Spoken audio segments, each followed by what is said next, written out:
Bienvenidas y bienvenidos a Decodificados. Soy Loic Malch y en este podcast hablo con personas inspiradoras para que nos cuenten quiénes son y cómo funcionan.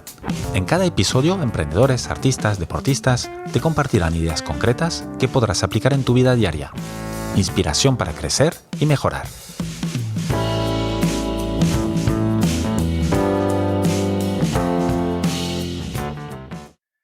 Mi invitada de hoy es Beatriz Arias. Tiene más de 20 años en el sector de las telecomunicaciones, primero con Siemens y luego con Nokia, donde llegó a ser Chief Operative Officer en Europa. Beatriz es experta en estrategia operativa, transformación digital y estrategias comerciales. Ingeniera de telecomunicaciones por la Universidad Politécnica de Madrid, Beatriz también estudió en el IES y es certificada en coaching ejecutivo. Ahora está cursando un máster de Filosofía y Ciencia en la Universidad Complutense de Madrid. Beatriz es profesora colaboradora en el Centro de Liderazgo y Tecnología de la Universidad Politécnica de Madrid y en 2023 publicó el libro Síndrome de la impostora, liderando en femenino y speaker en varias universidades y eventos internacionales. Beatriz, buenos días y bienvenida a Decodificados. Muy bien hallada. Buenos días, Loic, y feliz año. Igualmente, ocurre que ahora estamos grabando esto el 2 de enero del 2024, así que es de rigor el feliz año. Beatriz, empezaremos directo con uno de los puntos que todavía a mí me sorprenden, pero bueno, nos vas a decir si vamos por el buen camino o no. En un informe de hace un par de años del 2022, un informe global, se establecía que ningún sector alcanzaba el 50% de mujeres en puestos de liderazgo. Y con un añadido que por tu perfil, el sector tecnológico estaba en el 24%. ¿A qué crees que se debe esto? Aquí, me imagino que es multifactor, ¿no? Multifactores, pero ¿cómo lo ves tú? Efectivamente, siempre es multifactor, porque estamos hablando de un problema estructural. Todos los problemas estructurales tienen más de una dimensión que abordar, ¿no? Hay que decir, sin embargo, que en el informe del Foro Económico Mundial de este año pasado, del 2023, había mejorado tímidamente. Los porcentajes habían subido, no en general, pero bueno, en más de la mitad, alguna décima.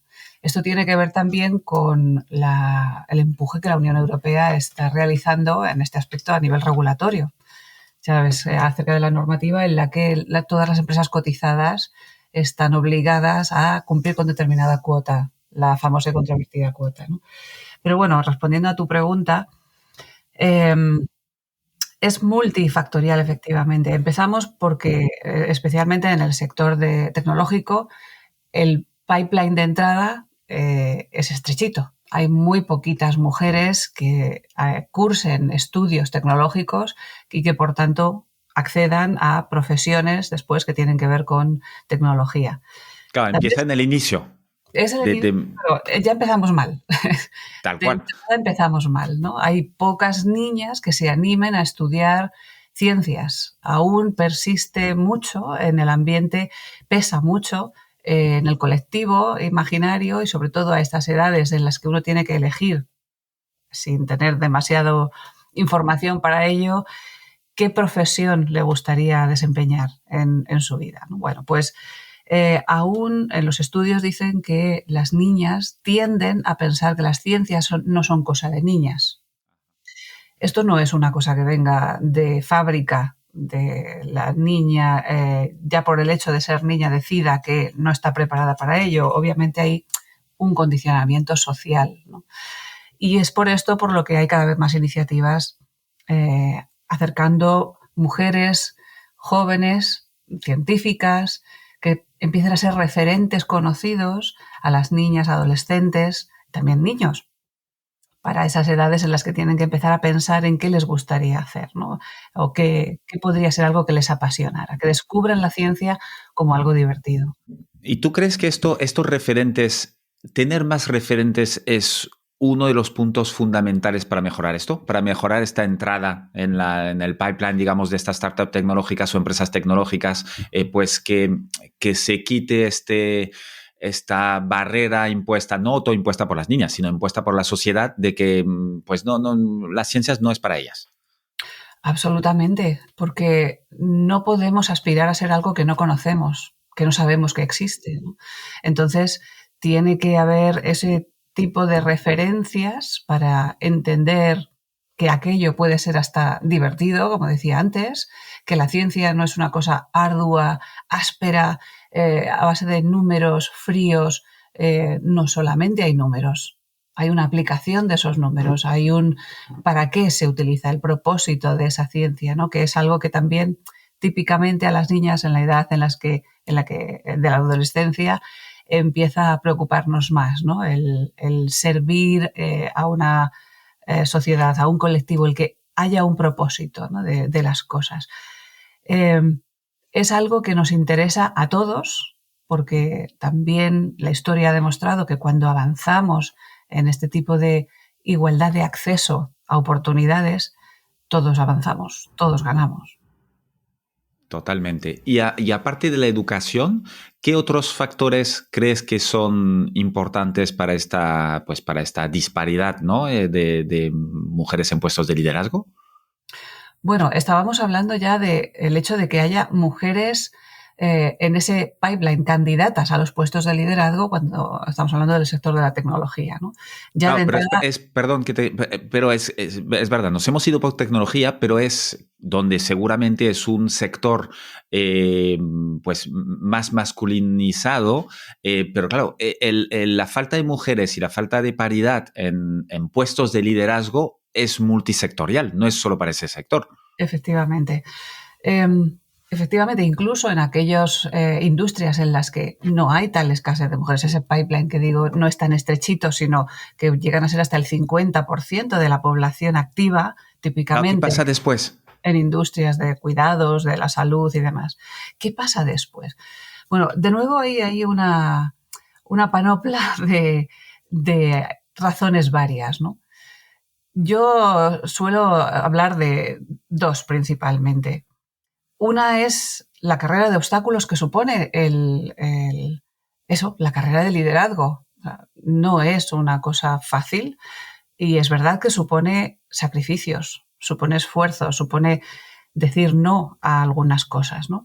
Y esto es algo a lo que posiblemente las mujeres aún no estamos acostumbradas a manejar, igual que el hombre, el profesional hombre masculino, maneja con mucha más naturalidad y es el primero decir no a ciertas cosas, porque el tiempo es finito. Como hay una serie de renuncias que realizar, muchas veces la mujer se plantea si le compensa realizar esas renuncias, puesto que aún asumimos que la mochila de la conciliación en casa, de llevar las tareas de casa, de que haya una cierta estabilidad en el hogar, especialmente cuando ya hay una familia con hijos y demás, pues seguimos considerando que recae típicamente y de manera natural en la mujer. Esto al final yo siempre lo comento como eh, un juego de energía. La energía es finita también. Mi energía es finita. Entonces, Totalmente. cuando tengo que llegar, algunas veces cuando imparto las charlas acerca de la temática del libro, comento, algunas veces cuando tenía que llegar a alguna reunión por la mañana, una reunión ya dura, difícil, donde teníamos bueno, pues que sacar lo mejor de cada uno en esas mesas de decisión, yo ya llegaba agotada. Imagínate, a la primera reunión del día.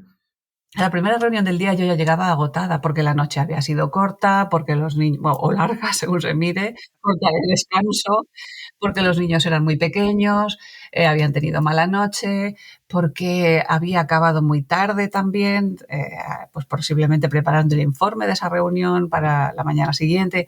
Es decir, al final estaba tan cansada que llega un punto en el que esa carrera de competición, que es la carrera de liderazgo, te agota. Y muchas mujeres se plantean, y de hecho hay un abandono, una tasa de abandono en puestos altos de mujeres sobradamente capacitadas, que es cierto que han demostrado ya todo o mucho de lo que podían hacer, pero se topan con ese techo de cristal, el famoso techo de cristal, que supone agotadora carrera diaria. Y eso acaba pasando factura en la salud, ¿no? Entonces, hay, como digo, muchas razones, muchos factores, muchas diferentes dimensiones en las que mirar cuando pretendemos abordar de manera genuina por qué tenemos pocas mujeres y cómo hacer para que haya más en puestos de decisión, puestos de liderazgo. Educación, tener referentes, esta capacidad de decir que no, renunciar, pero esto más que una capacidad es una decisión, ¿no? Puede ser también que, porque has comentado esta carrera de competición que es el liderazgo, quizás si lo miramos todavía de manera más amplia, pues quizás habría que cambiar un poquito que sea esto una carrera de competición, ¿no? El liderazgo, y enfocarlo pues de una manera más colaborativa. Efectivamente. Y ahí es donde creo que tiene todo el sentido hablar del liderazgo femenino. Pero ojo, no femenino como ostentado por la mujer únicamente, sino porque son cualidades típicamente, vamos a llamar, de energía femenina, no necesariamente de género, que son la empatía, la colaboración, todo ese tipo de nuevas cualidades acerca del liderazgo que hace falta hoy en día para que sea un liderazgo sostenible, y por sostenible me refiero a no solo en cuanto al impacto medioambiental, en sostenibilidad, etcétera, para la Agenda 2030, sino también sostenible en el tiempo. Ajá. Porque estamos en un mundo tan hiperconectado, cada vez más granulado o granularizado, en el que esa capacidad de generar una red de contactos amplia, mantenerla, red de colaboración, a la vez que podemos ser competidores, son cualidades que necesitamos desarrollar en general en todas las industrias a galope ahora mismo, ¿no? Un apunte solamente, cuando hablaba antes de renuncias, no me refiero precisamente a que la mujer sea solamente la que tiene que ser capaz de aprender a decir no, que también, y no pretender ser superwoman, que es uno de los estereotipos en los que tendemos a caer todas, yo la primera, caí también en ello, sino sobre todo en una red de apoyo, red de sostén, porque esto va de todos. Es decir, para que la sociedad sea sostenible, para que la sociedad perdure en el tiempo, lo que necesitamos es repartir un poco más los roles tal y como venían estando repartidos, ¿no? Entonces, no se trata tanto de que la mujer aprenda a decir no y haga renuncias, sino a que alguien diga sí y lo coja, a que las empresas también, como agentes sociales indiscutibles del cambio que son ahora mismo, antes te digo, fíjate, que las instituciones faciliten esto. Por eso son agentes del cambio, porque son las que deben facilitar espacios donde este nuevo reparto de roles se dé, sin penalizar a nadie. Correcto. Una de las cosas, fíjate que yo en mi empresa ahora pues tenemos una muy buena racha de nuevos bebés y tal, y tanto en mujeres como hombres, y eso sí que es verdad que a nivel de leyes, que el hombre tenga cada vez más semanas de baja de paternidad, si pudieran ser casi las mismas que las mujeres, pues ahí sí que tendríamos paridad también, porque al final dices, oye, no solo hay un tema de que porque los papás no podrían encargarse de los bebés en casa, pero también creo que ahí es uno de los factores de liderazgo, de este liderazgo femenino y de esta disparidad, ¿no? Claro, si el hombre tiene 2 semanas de baja paternal y la mujer tiene 6 meses, pues obviamente va a haber un gap en la carrera de uno y no del otro. Y no se trata de que nadie tenga gap. Yo creo que de lo que se trata es que tengan el mismo. Y entonces ahí, no quiero decir competirán porque no es un tema de competir, pero sí que todo el mundo estará en la misma situación. Y de cara a la empresa tampoco, algunos no se planteará, oye, pues no ficho a esta mujer o no la haciendo a tal porque sé que ha tenido un niño y seguramente quiere otro o tal, porque al final será lo mismo que sea una mujer o un hombre. Son pequeños detalles que no lo son, y que ayudan a largo plazo a equilibrar, ¿no? Efectivamente, estoy totalmente de acuerdo. Y el enfoque de nuevo ahí, repito, va más allá de lo que es la penalización de cara a la empresa por tener a un trabajador ausente durante un tiempo. Es que la mirada a largo plazo es la que nos está faltando, ¿no? Al final, lo que estamos consiguiendo es una sociedad envejecida. España ahora mismo, creo que después de Japón, es la sociedad más envejecida, más vieja, iba a decir, más Sí, sí. envejecida del mundo. Eh, Esto es un problema, de nuevo, estructural, es un problema que tenemos que abordar desde diferentes estamentos. Y el primero es este, de facilitar esos espacios en los que pueda haber una mayor natalidad sin penalizar a nadie. Y la penalización no es solo económica, esto no se arregla dando un cheque bebé por traer un niño al mundo, porque aparte de que el bebé se lo va a comer enseguida, es pan para hoy, hambre para mañana, seguimos sin abordar el problema principal, que es qué pasa después, cómo se concilia todo eso, ¿no? Tú has dicho en algún lugar, bueno, ahora me lo vas a confirmar porque en Internet no siempre uno puede creer todo, no somos menos ambiciosas, pero nuestro modelo de éxito es otro, refiriéndote obviamente a las mujeres respecto al modelo de éxito más masculino, ¿no?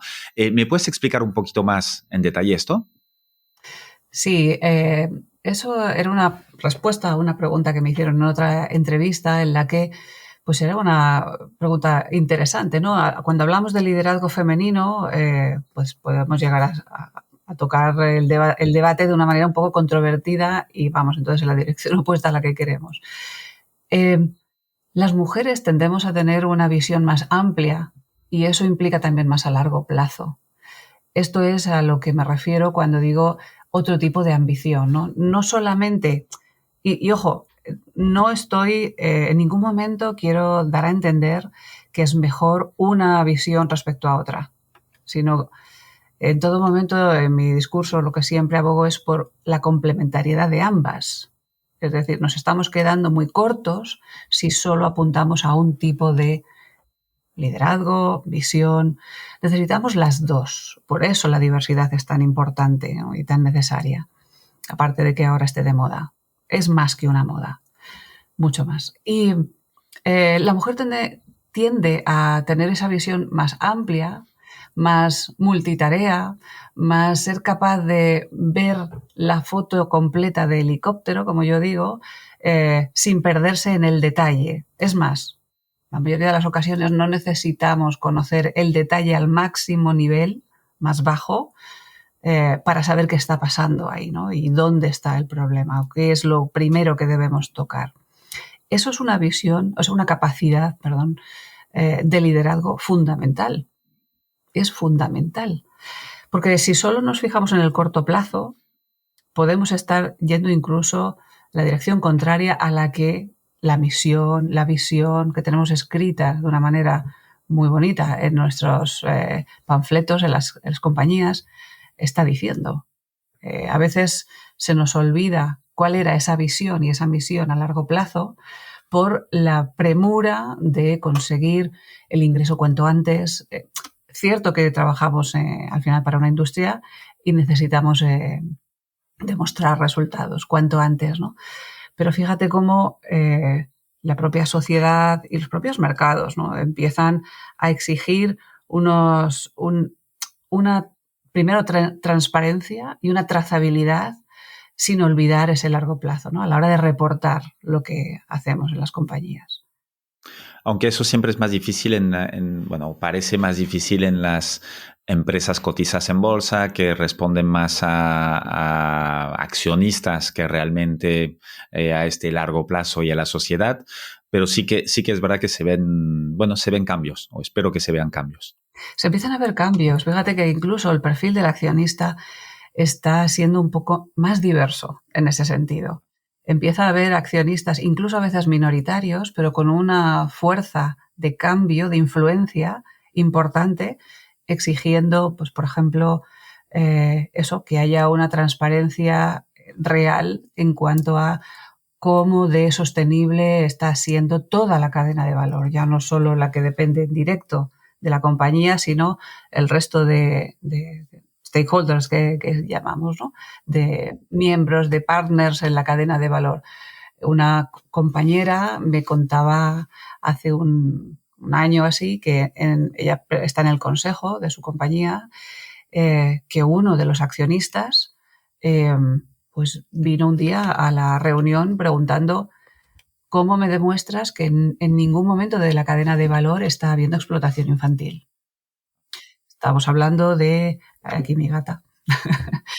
Estamos hablando de, del sector de infraestructuras, de telecomunicaciones, ¿no? A nivel global.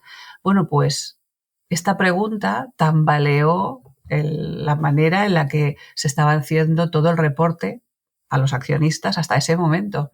Y a Porque partir de faltaba un ahí... factor importante. Exacto. Y a partir de ahí hubo que añadir esto en todos los informes, ¿no?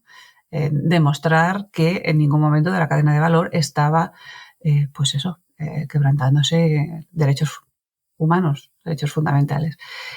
Esto es una realidad y empieza a ocurrir cada vez más. Sí, es verdad. Sí, aquí tuve en el podcast hace unos meses a una de las fundadoras de Bicom, que es justamente una agencia de trazabilidad dedicada al sector textil y de la moda, ¿no? Y son, pues lo que decías tú, ¿no? A veces el cambio viene antes propiciado por las empresas y la propia sociedad civil que por los gobiernos, ¿no? Bueno, aunque seguramente lo ideal es una cosa en paralelo.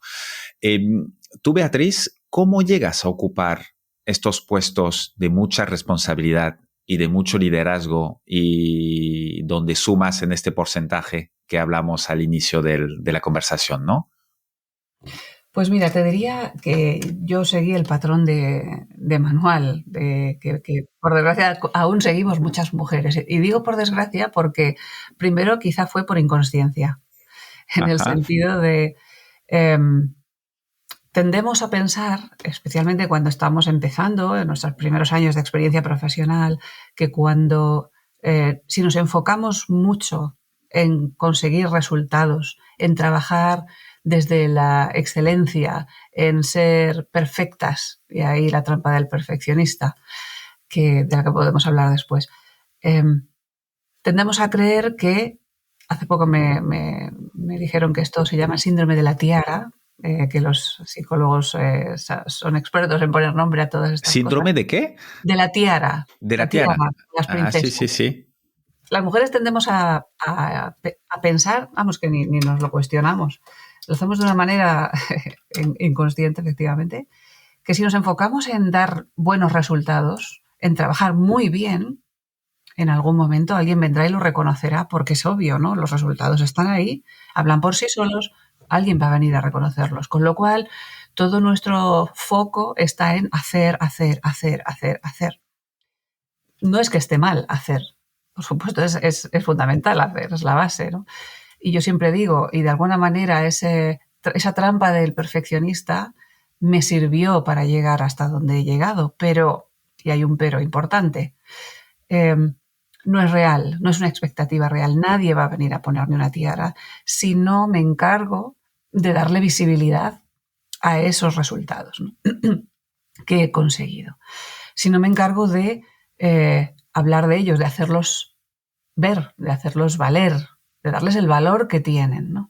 Y esto, aquí es donde de nuevo esos sesgos inconscientes que están presentes en toda esta temática del liderazgo femenino y por qué no hay tantas mujeres en los puestos de decisión, eso es algo que nos pesa mucho, nos lastra mucho. O sea, tendemos a evitar primero el pedir, el dar a conocer nuestros resultados, nuestro valor, lo que hemos hecho, por una falsa modestia.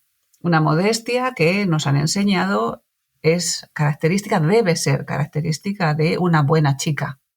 Una buena chica no es la que destaca, no es la que habla más alto, no es la que levanta la mano para decir lo que ha hecho. Y eso empieza desde muy pronto, desde edades muy tempranas, ¿no? Vamos creciendo con ese chip inconsciente programado y llegamos al mundo profesional y ni nos planteamos el dar a conocer, el hablar, el contar en una reunión, esto es lo que yo he hecho, ¿no? O el preparar un informe que nadie nos ha pedido simplemente para hacer valer esto que he conseguido, que he hecho con mi equipo. no necesariamente una sola, ¿no? Entonces, aquí yo siempre digo, ha habido mucho de suerte, en mi caso, me preguntabas por mí, ha habido suerte de estar en el lugar adecuado, en el sitio adecuado, pero también muchísimo de trabajo, de un trabajo ingente detrás de horas y horas y horas de trabajo y de buscar siempre pues esa excelencia, ese conseguir que el cliente estuviera satisfecho, que fuéramos su partner de confianza. Y sobre todo eso, ¿no? Quizá lo que más me inspiró siempre fue, lo me motivó el demostrar que era alguien en quien se podía confiar. ¿Y tú supiste, pues, o sufriste esas renuncias y supiste destacar tu trabajo cuando, entiendo que al inicio no, por lo que me estabas contando, ¿se produjo algún cambio? ¿Cómo fue? Renuncias, claro que tuve que hacer renuncias. Tuve que renunciar a pasar más tiempo del que quería con mis hijos, por ejemplo, cuando eran más pequeños. Em, Renuncias personales, bueno, quizá ha habido unas cuantas en las que en el momento no era tampoco tan consciente de que estaba renunciando. Los cambios han venido sobre todo por aprendizaje. Ha habido momentos duros en los que, a pesar del trabajo, de muchísimo esfuerzo, pues llegaba alguien y te adelantaba por la derecha, porque ese alguien, mientras tanto, mientras yo estaba enfocada en el dar el resultado y que luego esperar que hubiera un buen feedback o una recompensa, mientras yo estaba en esa espera inconsciente, pues había alguien, un compañero que al lado lo que estaba era trabajando más su visibilidad y su red de contactos. Hay comentarios que yo escucho aún en el entorno laboral donde dicen, sí, claro, porque este se dedica a tomar cafés, ¿no? Como el jefe se toma cafés con él, bueno, es que eso es lo que debemos hacer todos. El jefe saturarle a cafés, ¿no? Haciendo un poco la broma. Me refiero a hazte cómplice de tu jefe, ¿no? Hazte cómplice de tus superiores. Asegúrate de saber qué es lo que necesitan para tener éxito. ¿Cómo puedes tú ayudarles a tener éxito, ¿no? ¿Cómo puedes influir en ello? Pero al final, esto es una ley de vida, ¿no? Es el establecer relaciones y cuidarlas desde esa generosidad de cómo puedo hacer yo que tú tengas éxito, porque si a ti te va bien, a mí me va a ir bien. Porque al final yo pertenezco a este sistema también. Con esa visión sistémica, que quizá ha sido de manera de nuevo inconsciente desde que lo aprendí ya de una manera más consciente, para mí el driver fundamental en mi carrera para ir progresando. Cuando me di cuenta de que si le iba bien a mi empresa, me iba bien a mí. Si le iba bien a mi departamento, a mi jefe, a mis compañeros, redundaría en mejoras también para mí a la larga. Con ese pensamiento, como digo, sistémico, al final, pues la vida te va llevando, ¿no? Pero ojo, siempre también con ese trabajo consciente de darte la visibilidad que mereces. Y te la tienes que dar tú. Y no hay más. Hay dos cosas, con esto me vienen a la mente dos cosas. Una que leí hace un par de días de una americana, lo pondré en las notas porque ahora no me viene el nombre, pero una chica, bueno, mujer, llámala como quieras, que trabaja en el sector tecnológico y abogaba por tener una brag sheet, ¿no? Hacer este trabajo de no tanto para, ahora no me viene la palabra en castellano, ¿no? Para fardar, ¿no? No tanto para fardar, sino realmente para que quede por escrito, Asentar. asentar las cosas buenas que has hecho tú, tus contribuciones, primero porque nadie más lo va a hacer, nadie más que tú lo va a hacer, y segundo porque también a nivel tuyo te sirve mucho ver, oye, yo de este proyecto, pues que he liderado o he participado, he tenido esta contribución en un 60% en lo que sea, y te sirve para autoafirmarte contigo mismo y contigo misma y luego de cara al resto del equipo, a tus superiores, jefes, etcétera. Lo cual esto viene exactamente lo que has dicho, pero ahí es un poco, ya lo compartí en las notas, es una guía, ¿no? Para hacerlo pues de manera más sistémica. Y luego también bueno, me recuerda a lo que hablamos con Teresa Campo, que fue vicepresidenta de Airbus pues en Europa, bueno, mundial, y que es una gran referente justamente de este liderazgo femenino. Ella también abogaba mucho por esta visibilidad de la mujer y compensar, digamos, estas relaciones sociales más naturales entre hombres que entre mujeres y hombres o entre mujeres. Entonces, montar una asociación donde sí se pudiera pues crear este compañerismo que hasta ahora sí que es verdad que es más propio de hombres, o ir a tomar algo o tal, y crear esta relación de confianza entre tu jefe o con la gente con quien trabajas, ¿no? Y son pues exactamente con esto que vas mejorando, porque no solo se trata de hacer bien tu trabajo de manera excelente, sino que los demás lo vean así. Exacto. Es un ejercicio, yo diría incluso debería prescribirse con receta médica. O sea, algo esencial que deberíamos hacer todas, en este caso, estamos hablando de la mujer, porque yo también lo sugiero cuando imparto las charlas como el ejercicio del detective. Cuando un detective necesita conocer qué ha pasado para empezar a hacerse una composición del lugar de qué ha ido ocurriendo en ese momento, lo que pide son los hechos. ¿Qué es lo que ha ocurrido aquí? Solo los hechos. Porque muchas veces, en este caso por hechos, me refiero a logros. Cuando te piden que pienses en logros, lo primero que te viene tiene que ser algo enorme, algo grande, algo grandioso. No necesariamente. Sino desde hasta donde la memoria te alcance, y es un ejercicio recurrente a realizar y a seguir alimentando sobre la lista que vas elaborando, desde que eras un niño o una niña, qué cosas sucedieron que en un momento dado pensaste era muy difícil para ti o no estabas seguro de si lo ibas a conseguir o era algo que anhelabas y al final lo conseguiste.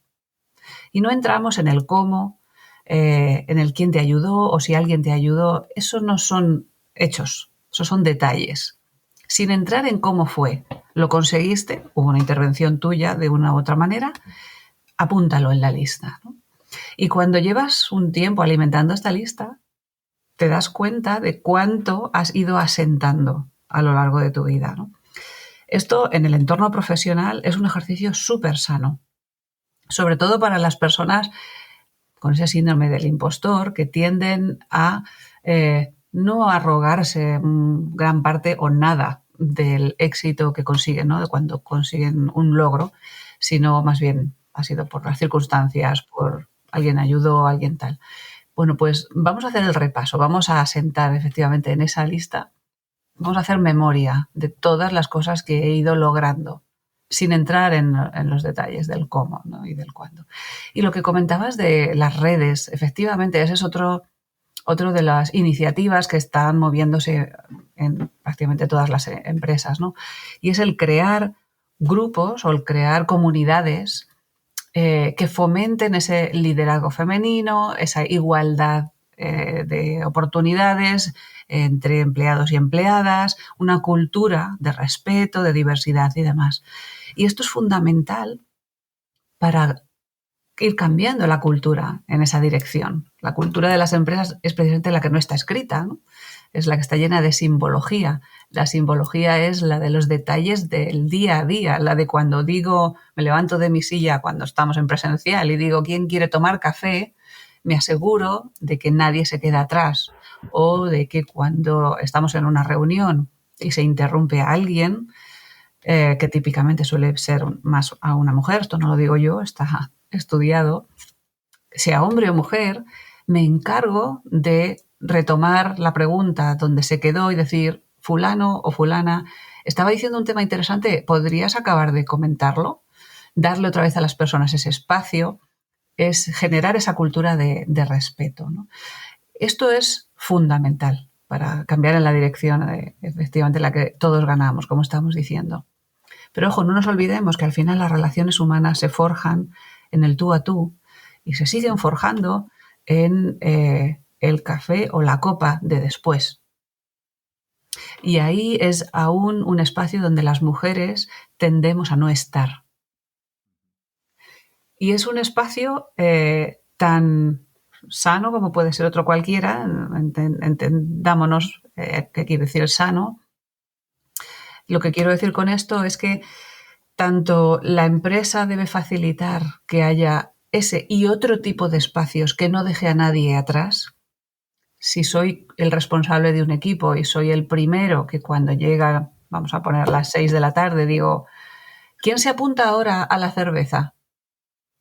Si sé que típicamente la mujer o las mujeres de mi equipo no se van a quedar porque asumo o sé que me lo han contado, que tienen que recoger a sus hijos del colegio, que tienen cargas familiares, que tienen tal, he de buscar otros espacios, por ejemplo, a la hora de comer o, por ejemplo, en un desayuno, donde se dé esa misma, ese mismo tiempo de distensión, de generar confianza, de acercamiento, de conocernos un poco más, que no solamente en un horario en el que sé que siempre me voy a dejar fuera a alguien. Pues este tipo de cosas es de las que debemos ser conscientes, especialmente las personas que adquieren puestos de liderazgo, que tienen roles de liderazgo. Comentabas antes el síndrome del impostor, de la impostora, que has escrito un libro sobre esto. ¿Nos podrías explicar brevemente en qué consiste este síndrome de la impostora para los que no estén familiarizados del todo con él? Bueno, yo empiezo comentando en el libro que no soy terapeuta. Por lo tanto, mi libro no tiene un enfoque terapéutico en ese sentido, ¿no? Ese es como los avisos en caso de bolsa, ¿no? Eso es meramente una información y que cualquiera, bueno, que cada uno haga lo que pueda con ella. Exacto. Lo que sí hago es compartir desde la vivencia, desde la experiencia que yo he sentido, que yo he tenido bajo ese sentimiento, cómo se traducía esto en el día a día, ¿no? En qué tipo de situaciones cotidianas fui aprendiendo, fui detectando que eso me estaba pasando, ¿no?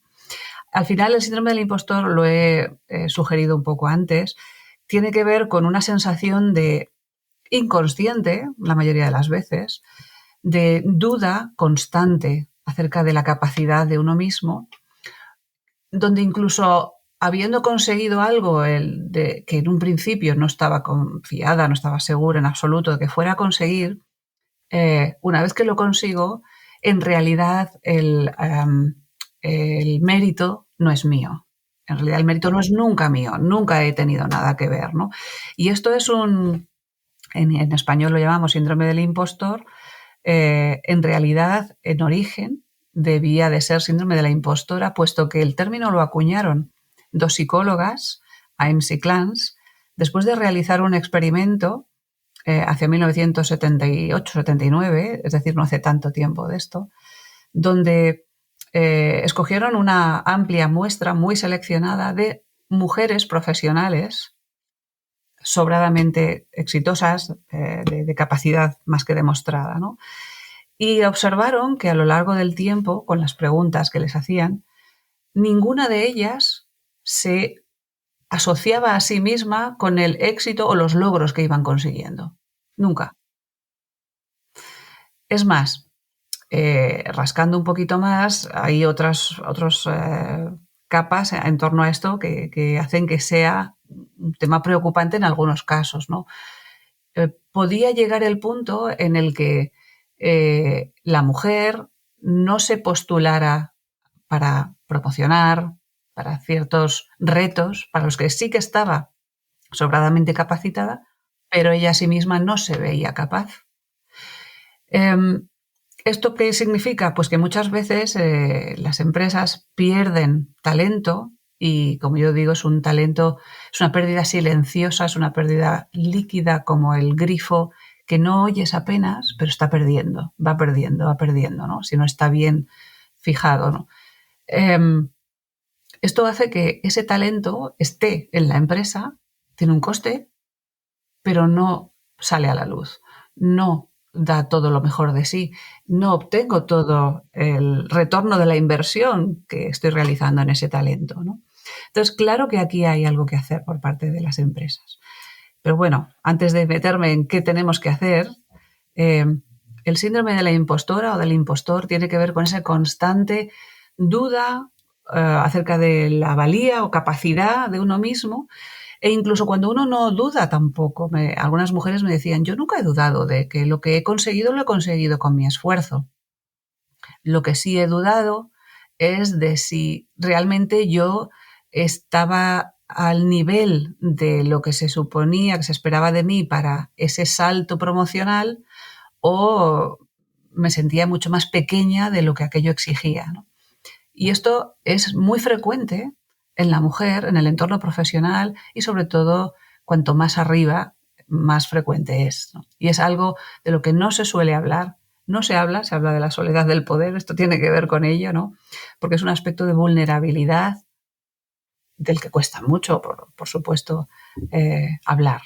Y cómo te das cuenta? Es decir, ¿cómo uno mismo se puede dar cuenta? ¿Hay algunas señales, algunas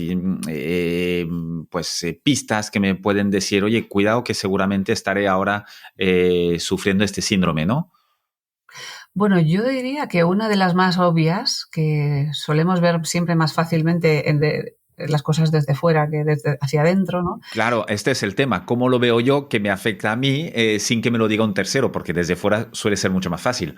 Claro. Una de las pistas para mí más obvias es, como decía en el ejemplo de antes, cuando de repente alguien me ha adelantado por la derecha. Y ese alguien que me ha adelantado, pues a lo mejor no está necesariamente más capacitado que yo. Y a lo mejor incluso no es una percepción solo mía, sino puede ser colectiva, ¿no? Y esto pasa muchas veces en las empresas. Muchas veces compañeros o incluso superiores que, en este caso vamos a hablar de la mujer porque estamos hablando del síndrome de la impostora, ¿no? Pero puede pasar perfectamente a un hombre porque este síndrome afecta tanto a hombres como a mujeres. No es exclusivo de género, aunque, y eso siempre lo remarco mucho, sí afecta con mayor intensidad y cantidad, con mayor frecuencia a la mujer, especialmente en el entorno profesional, ¿no? Pero muchas veces pasa que viene un compañero y te dice, ¿cómo no te has presentado tú para ese puesto? Si tú estás mejor preparada que fulano, que al que han elegido, ¿no?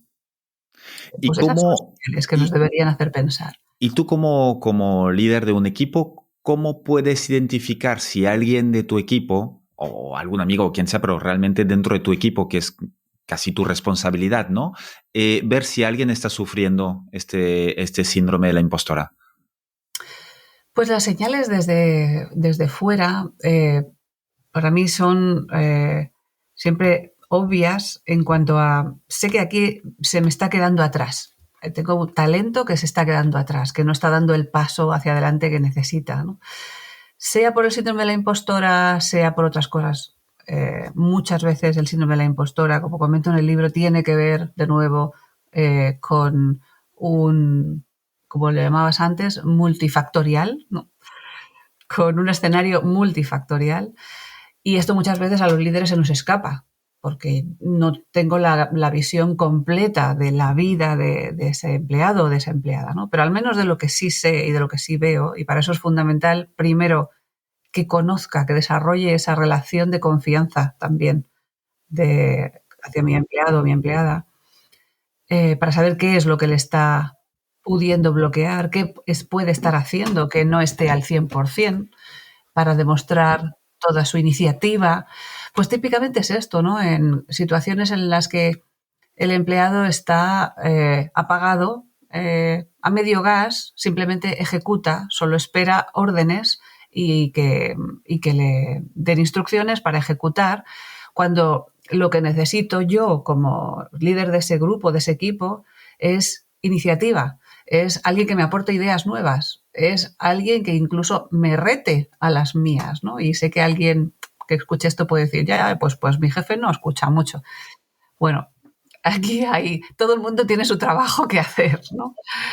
Pero como líder de un equipo que crezca, que haga que seamos mucho más competentes y que lleguemos a la excelencia, lo que necesito es personas con iniciativa, personas que aporten ideas y luego las discutiremos, luego estará el debate, pero si no tenemos ese germen de ideas, difícilmente vamos a mejorar mucho más allá de lo que hacemos hoy en día. Y entonces la empresa se queda plana. No tiene un crecimiento tampoco boyante porque no hay innovación, ¿no? Entonces, todos aquellos casos, situaciones en las que detecto que ese empleado, esa empleada no se está atreviendo a aportar ideas, ahí es donde debo empezar a investigar. ¿Y tú te has encontrado con esto en tus equipos? ¿Hay algún caso concreto que nos puedas compartir de cómo lo detectaste y qué hiciste para que cambiara esto? Bueno, te podría contar más de uno, sí. Uno, por ejemplo, tenía que ver con un empleado, y de esto hace muchos años, fue de mis primeras experiencias como en puesto de liderazgo, ¿no? Con un empleado que pues fácilmente me sacaba 15 años, 10, 15 años, ¿no? Y esa fue también una de mis primeras experiencias a superar, ¿no? Cómo yo, siendo mucho más joven que este señor, ¿qué le puedo enseñar? ¿Qué puedo hacer yo para ganarme su respeto como responsable suya que soy, ¿no? Ese fue uno de mis trabajos como líder también en aquel entonces. Y nada Pero fácil. nada fácil, nada fácil. En aquel momento él tuvo yo diría, la honradez de decirme, mira, yo acabo de llegar aquí a tu equipo, yo voy a trabajar bien, porque no sé hacerlo de otra manera, pero no tengo ninguna aspiración a estas alturas de mi vida ya de conseguir ningún superpuesto. Así que solamente te lo digo para que tengas unas expectativas claras respecto a lo que puedes esperar de mí. Quizá él esperaba de mí pues que me enfadara o que lo discutiera o que pensara que me iba a engañar o no sé. Claro, yo lo que hice fue escucharle y pensar, aquí hay algo que para él no ha funcionado. No es algo que yo pueda arreglar directamente, no depende solo de mí, pero en la parte que dependa de mí sí voy a aportar lo que pueda, ¿no? O sea, es decir, no me lo tomé como algo personal en absoluto. O sea, al contrario, lo que hice fue agradecerle la transparencia, porque creía que eso era la base para que pudiéramos entendernos bien, y a partir de ahí yo lo que necesitaba era que él me ayudara desde su experiencia, desde toda esa experiencia que tenía él más que yo, pues que él me ayudara. Y esa fue mi respuesta, ¿no? Quizá esto fue lo que hizo que él entendiera que yo le valoraba. A partir de ahí fue una de las personas que más veces venía a decirme, oye, igual esto no está yendo bien, o me he enterado de que por aquí o por allá, porque al final es imposible estar enterado de todo, absolutamente de todo. El jefe no es Dios, ¿no? Necesitas esos espacios de confianza, relaciones de confianza en las que para eso están tus oídos, tus ojos en tu equipo, que alguien levante la mano y te diga, oye, por aquí esto está fallando, pero de una manera abierta, no desde la espalda, ¿no? Sino de una manera abierta. Y él fue uno de los mejores aliados que tuve a partir de ahí. Otro caso que ha sido más reciente ha sido el de una mujer, esto lo comento también, es una experiencia, una anécdota que cuento en el libro, ¿no? En este caso, yo necesitaba reforzar el equipo para sustituir a una persona que se jubilaba, se prejubilaba. Y había una persona en Italia, que era una mujer, que era la mejor candidata, la más preparada en ese sentido para dar el salto, ¿no? Porque necesitábamos hacer el cambio rápido. En este caso no había tiempo, porque fue un poco no planificado con tiempo suficiente, ¿no? para realizar la sustitución. Bueno, pues le hice la entrevista y era obvio que era la candidata perfecta a nivel de preparación, de competencias, de conocimientos. Al día siguiente de la entrevista me escribió un correo diciéndome que lo había pensado bien y que lo sentía mucho, pero se retiraba. Se retiraba porque no estaba segura de que pudiera estar al nivel de exigencia que ese salto requería. En cuanto a disponibilidad de tiempo, en cuanto a estar al 100%, porque en este caso ella tenía a su cargo a su madre bastante mayor, de la que tenía que estar muy pendiente y no estaba segura de que entonces esto fuera compatible con la exigencia que este salto suponía para ella. Por más que intenté convencerla de que precisamente esto es lo que no queremos en las empresas, esto es lo que yo no quería que pasara en mis equipos, en este caso fallé, no pude convencerla, ¿no? Obviamente no dependía solo de mí, ahí había un tema que iba mucho más allá, más profundo de conciliación en las casas, ¿no?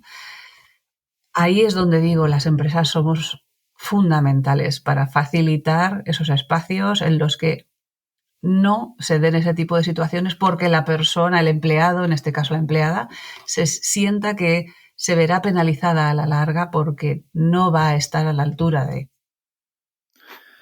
Es uno de los grandes temas esto y a veces no se puede ni cambiar, ¿no? Desde la perspectiva del líder. Tú antes comentabas que habías caído en la trampa de la Superwoman, ¿no? En algún momento en tu carrera. ¿Cómo fue esto? Pues es la trampa en la que caemos muchas mujeres aún, pensando que yo puedo sola, yo puedo con todo. Es decir, no pido ayuda, está feo pedir, no digo que no a nada, está mal decir que no porque dejo de complacer al que me lo pide. Dejo de complacer significa dejo de ser aceptada. Entonces aquí hay mucho que trabajar en ese sentido, ¿no? De dónde está la aceptación. ¿Y la mía? ¿Y la mía dónde está? ¿No? Ese, no sé si llamarlo síndrome de Superwoman, seguro que hay algún nombre por ahí en términos de psicología, pero lo padecemos muchas mujeres que trabajamos, que somos profesionales y, y sobre todo si además tenemos cargas familiares, ¿no? Yo tengo que poder con todo. Tengo que poder con la planificación del día a día de la casa, sea yo la que la realiza a mayores o tenga ayuda de alguien externo que me ayuda, pero soy yo la que me encargo de la logística, ¿no? de qué es lo que hay que hacer y cómo hay que hacerlo. La planificación de las actividades sociales de los niños desde que son pequeños, de la agenda social de la familia. Al final, ese cerebro se cansa, se agota y llega a un punto en que no puede más y no está para todo, ¿no? Lo malo es cuando no somos capaces de detectar este fenómeno de la Superwoman a tiempo y llega un momento en el que llega el burnout. No sé qué me pasa, pero no soy feliz. Y es más, a veces que solo quiero llorar. Y todo está bien, mi vida está bien. Sí, no hay ninguna señal externa de que digas, oye, ¿por qué estoy llorando? No hay ninguna catástrofe, no ha ocurrido nada triste en ese día, pero no estoy bien, quiero llorar o no estoy bien. Bueno, pues ese es uno de los primeros síntomas, las primeras señales de que hay algo que no he arreglado antes, algo que no estaba bien, ¿no? No es normal, no está bien que yo me arrogue el llegar a todo con todo y al 100% a la vez. Es inhumano, es inviable, no existe, no es real, ¿no? Los superhéroes solo existen en los cómics. Entonces, para mí ese es, por eso lo comento también en el libro, porque es uno de esos factores que quiero levantar, de los que me gustaría que las mujeres que se vean, se reconozcan en ese patrón, abran los ojos, despierten, porque a la larga pasa factura. Cuando pasa factura significa que, por ejemplo, pues te has perdido algunas oportunidades profesionales que habrían podido ser buenas para ti.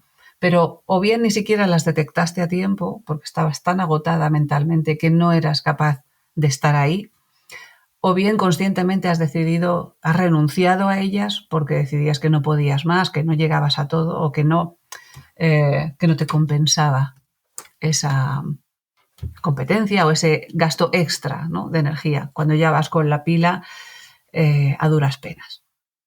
Por eso te digo muchas veces que es un tema de energía, de date cuenta de dónde está tu energía y cómo la estás cuidando.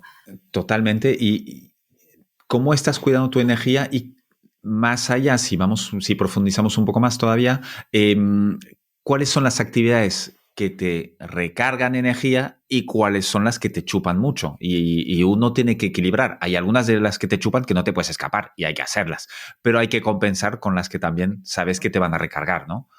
Pero acto seguido, a ser posible en el mismo día, me encargo conscientemente de asegurarme un rato, un tiempo, un espacio de recarga. Lo que a mí me recargue. Hay gente a la que le recarga la meditación, más estática, pero hay gente a la que le recarga más la meditación dinámica, que puede ser a través de deporte, puede ser a través del baile, puede ser todo aquello que me ayude a conectar otra vez con cómo se encuentra mi cuerpo, cómo me encuentro. Porque al final el tema de la energía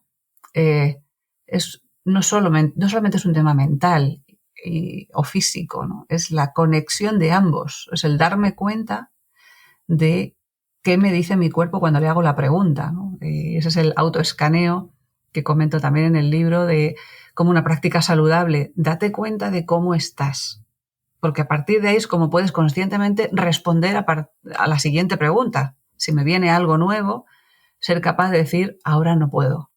No ahora, quizá en un rato, 2 horas, un día, una semana. Es el autocuidado, va de esto. Beatriz, ¿el éxito para ti qué es? Porque entiendo que durante mucho tiempo, cuando estabas ahí subiendo las escaleras hacia los puestos de liderazgo, seguramente tenía mucha importancia este éxito profesional, ¿no? ¿Fue así? ¿Ha cambiado? ¿Cómo definirías tú el éxito ahora para ti? Sí, para mí, en realidad, la descripción o la definición ha sido siempre la misma. Lo que ocurre es que uno y una tiene que ser consciente de qué es lo que cambia en cada caso, ¿no? Para mí el éxito es vivir de lo que te hace vibrar. Cuando tenemos que pasar muchas horas en el trabajo, porque salvo que seamos una gran fortuna y eso es un porcentaje muy pequeño de la población, Sí. lo normal es que pues vivamos de nuestro trabajo, ¿no? Podamos vivir gracias al trabajo que desempeñamos. Son muchas horas. Entonces, el éxito es, para mí, el disfrutar con lo que hago, ¿no? El vibrar con mi trabajo. Entonces, eso fue así durante toda mi carrera profesional. Ha sido siempre así. Cuando he visto cada vez que he detectado que dejaba de vibrar, he buscado el cambio. Luego, curiosamente, los cambios que he ido realizando a nivel profesional me venían ofrecidos. Cuando yo los buscaba, quizá el que yo buscaba no era el que conseguía, pero al poco tiempo me venía otro, ¿no? Pero al final es una actitud. Lo que quiero decir con esto es que no necesariamente significa voy a conseguir siempre lo que busco, no, ese objetivo en concreto, pero sí es muy probable que si ese no lo consigo, había otro al lado esperándome, ¿no? Porque la actitud que yo he desarrollado es la que proyecto, es la que se percibe desde fuera y es la que llama. Entonces, vibrar con lo que hago, ¿no? Y esa es una de las razones por las que, por ejemplo, ahora estoy realizando el máster en Filosofía y Ciencia. Es algo que me ha inquietado desde siempre y en estos últimos tiempos donde la tecnología avanza de una forma tan rápida y está teniendo un impacto tan profundo en nuestras vidas diarias, no somos conscientes de hasta qué punto está cambiando la manera en la que nos relacionamos, la manera en la que pensamos del otro, la manera en la que generamos crispación en el ambiente o no. Me inquieta mucho y me gustaría poder contribuir, ¿no? En ese aspecto. Que la tecnología y el humanismo sean dos caras reales de una misma moneda, ¿no? Donde las personas realmente estén protegidas. Y ahora lo necesitamos más que nunca con la inteligencia artificial y todos los cambios iba a decir que van a venir, ¿no? Los cambios que están, que igual hemos sido quizás demasiado rápido con el desarrollo y no nos ha dado tiempo de pararnos a pensar qué hacer con esto, ¿no? Y cómo hacerlo. Y sobre todo, ¿para qué? ¿No? Muchas veces falta la pregunta adecuada. En muchos casos, ahora hablamos de que la tecnología está avanzando tan rápido que no tenemos respuesta a todas las preguntas, tipo, ¿qué va a pasar? El trabajo, ¿cómo va a cambiar? ¿Cómo me va a afectar a mí en concreto? No tenemos aún esas respuestas a esa pregunta. Pero para mí lo realmente inquietante es que podemos estar olvidando preguntas que son las que nos tenemos que hacer ahora y mientras no nos las hacemos, la tecnología va avanzando y Avanza y la responde ella misma. El avance las autorresponde y igual dice, ha oye, hecho pues por su estaría mano. bien no dejarlo en manos de terceros y pensarlo un poco. Eso es. Ayer mire la nueva película esta de The Creator, que va de inteligencia artificial y la cohabitación entre humanos y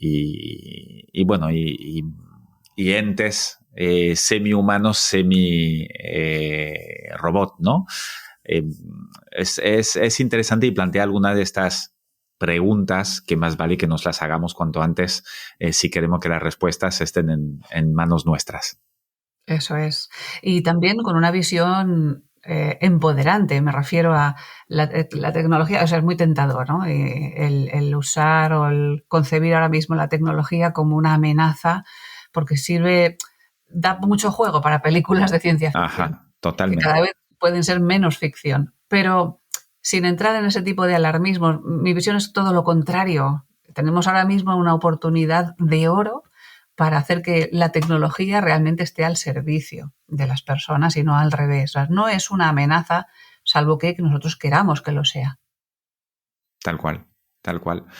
Beatriz, algunos libros que nos quieras recomendar, unos libros que te han impactado, que regalas mucho, ¿cuáles nos recomendarías?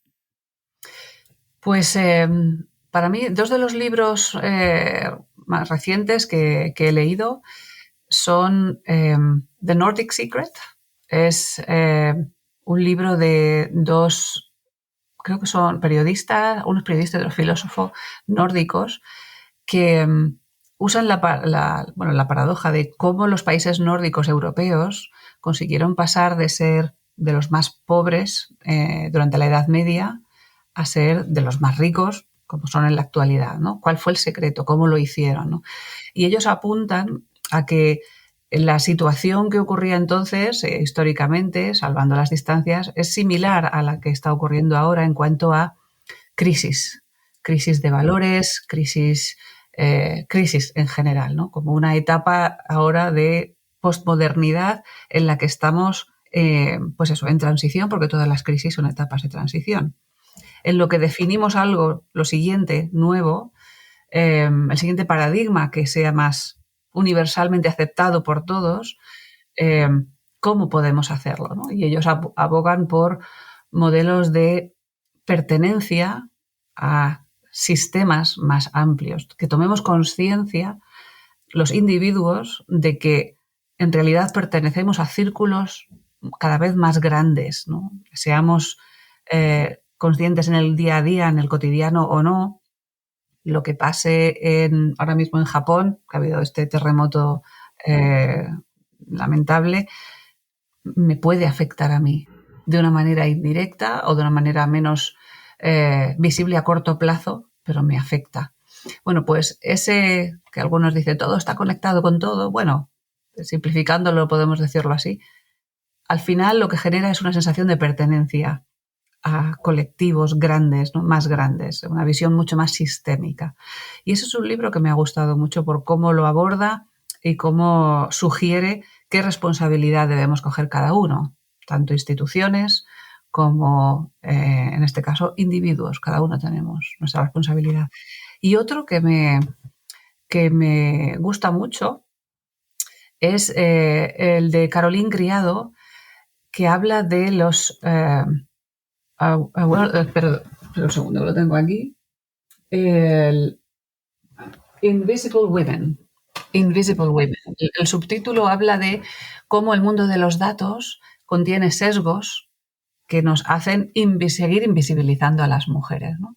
Y uno de los ejemplos, para ir cerrando, que me llamó más la atención fue cómo el sistema quitanieves de, ya no sé si era Suecia o Dinamarca, un país nórdico, pudieron comprobar que estaba siendo sexista y estaba haciendo que hubiera más accidentes que afectaban más a mujeres que a hombres. ¿Por qué?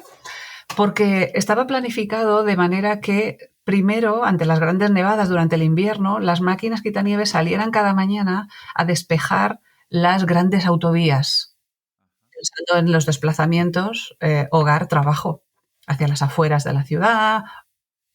¿Qué pasaba? Que en segundo lugar estaban las vías intraurbanas, donde se daban principalmente los desplazamientos del hogar al colegio. Ok. ¿Vale? Más a cargo de la mujer.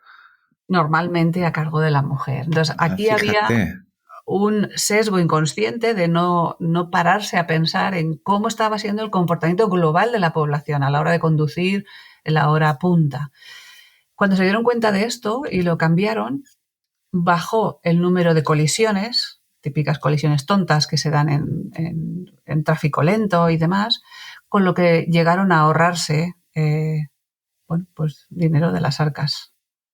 Fíjate, sí, son estas cosas que damos por sentadas inconscientemente y que pensarlas un poco y analizando datos te permiten cambiar. Exacto. Entonces es un libro muy interesante para darse cuenta de eso, de cosas que damos por sentadas, no reparamos en ellas y que pueden estar haciendo que incluso económicamente no seamos eficientes. Totalmente. No sé si algún otro libro o alguna serie, peli que nos quieras recomendar? Pues el mío. Hombre, tu libro seguro. Síndrome de la impostora liderando en femenino, que ya hemos dado algunos extractos o que espero que den ganas a la gente de comprarlo y leerlo entero. Pues me pillas ahora mismo en blanco. Bueno, ya nos has dado dos, más el tuyo tres, que son muy interesantes y que yo, desde luego, el Nordic Secret me ha llamado mucho la atención. Beatriz, para ir acabando, siempre pregunto si tuvieras tú la oportunidad de poder tener a tu disposición una lona gigantesca delante de todas las escuelas de todo el mundo, ¿qué mensaje pondrías ahí para que lo viera toda la gente? Los que pasan delante, los que entran, los que salen. ¿Qué pondrías en esta lona? Persigue tu sueño. Persigue tu sueño. Porque las personas somos más generosas cuando estamos en sintonía con el sueño que queremos alcanzar, ¿no? Cuando vivimos acorde al sueño que queremos alcanzar. Si las personas estamos en sintonía con esto, vibramos en la misma frecuencia, hay un sentido de pertenencia, hay una sensación de comunidad y de proteger y de cuidar la comunidad, ¿no? O sea, hay un cambio en el chip, menos individualista. Y esto es algo que ahora mismo, y de nuevo con la tecnología, como hablamos, es un pelín arriesgado, un pelín peligroso. Totalmente. Y yo, si me permites, pondría un segundo mensajito, una frase que has dicho que me ha gustado mucho, que es vivir de lo que te hace vibrar, ¿no? Creo que es fundamental esto no tanto para el éxito, que también de manera colateral, sino para el bienestar y la felicidad de cada uno. Así es. El concepto de éxito también ha cambiado, ¿eh? Por suerte, las nuevas generaciones entienden el éxito de una manera muy distinta a lo que lo entendí yo en la mía, posiblemente lo entendieron mis padres y mis abuelos. Está cambiando y me gusta más este nuevo concepto de éxito. Desde luego. Beatriz, muchísimas gracias. Te agradezco mucho tu tiempo y tu sabiduría que nos has compartido durante esta hora. Pondré en las notas del podcast todos los enlaces a tu libro, a los que nos has comentado y cualquiera que quiera comentar. ¿Cómo te contactamos? Me podéis encontrar en el correo de info@beatrizariastech.com. Pues pondré esto también en las notas y te deseo un feliz 2024. Muchas gracias, Loic. Igualmente, te deseo que sigas dándonos visibilidad a personas inspiradoras como estás haciendo en tu maravilloso programa, tu maravilloso podcast, porque a los demás también nos sirve y nos sigue inspirando. Fantástico. Hasta luego. Chao. Un abrazo. Muchas gracias por haber escuchado este episodio hasta el final. Te quiero pedir una cosa más antes de que te vayas. Puntúa el podcast y ponme un comentario. Te tomará solo un minuto y me ayudará un montón para poder continuar con más entrevistas inspiradoras. Hazlo ahora, que ya sabemos todos lo que pasa cuando lo dejamos para más tarde. Es muy fácil, se hace desde la cabecera general de Decodificados en Spotify, Apple Podcast o cualquier otra app donde estés escuchando este podcast. Nos vemos en el siguiente episodio. Mientras tanto, sé feliz y cuídate. Un abrazo.